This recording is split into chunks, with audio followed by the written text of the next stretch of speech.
Fan view: Sadio Mane has handled his Liverpool exit terribly.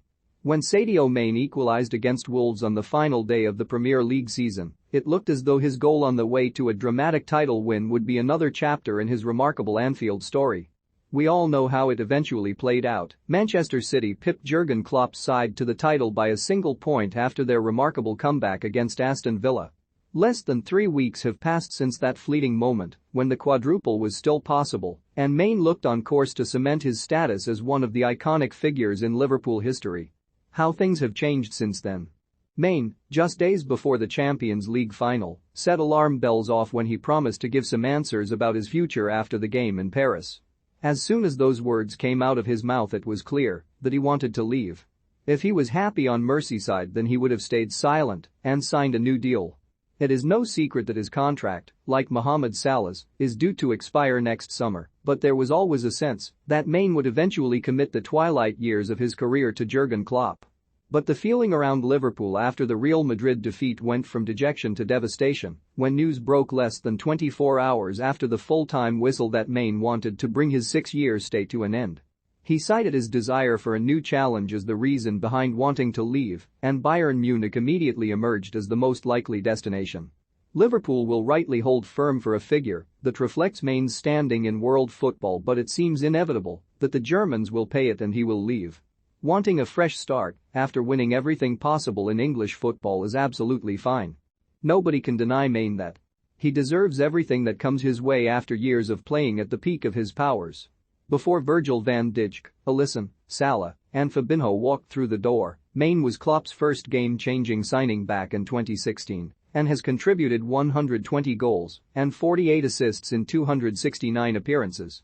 But despite Salah and his agent publicly venting their frustration over contract talks in recent months, the Egyptian has always remained respectful and insisted he would be happy to see out his career on Merseyside.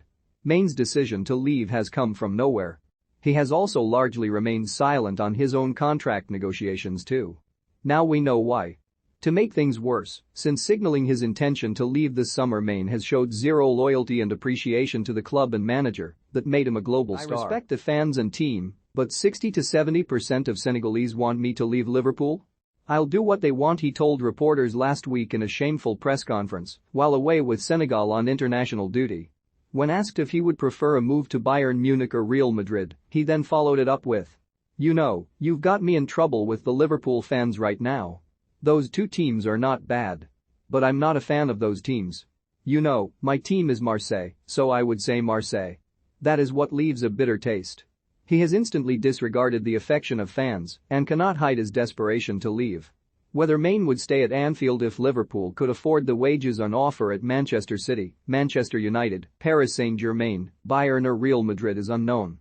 Chairman Tom Werner said before the 1-0 defeat by Real Madrid that Liverpool want to keep both of their star men, but the club won't compromise the principles of their sporting project that have taken them to where they are now. Jorginho Wijnaldum was a crucial piece of Liverpool's rise to becoming European and Premier League champions, but he was allowed to leave last summer after failing to agree a new deal. Salah has insisted he will be at Liverpool next season, but the club and player are no closer to agreeing terms on a new deal. Losing both inside 12 months would be a huge blow to Klopp. Things are not gloomy at Anfield, though. Far from it. Salah was the Premier League's Golden Boot winner. The January arrival of Luis Diaz has already added a new dimension to Liverpool's attack, and Diogo Jota's goal-scoring record is outrageous. The future is also bright with Harvey Elliott and Fabio Carvalho ready to make their mark on the first team next season. But Mane's exit and the fact that Roberto Firmino's powers are waning will no doubt force Liverpool into the transfer market for a forward, particularly with Divock Origi leaving and Takumi Minamino also expected to go. Completing the signing of £85 million rated Darwin Núñez from Benfica, providing he transfers his red-hot form in Portugal to the Premier League, will help soften the blow of losing Mane. Klopp and Liverpool's recruitment department, now led by new sporting director Julian Ward, have proven time and time again that they know how to get it right in the transfer market.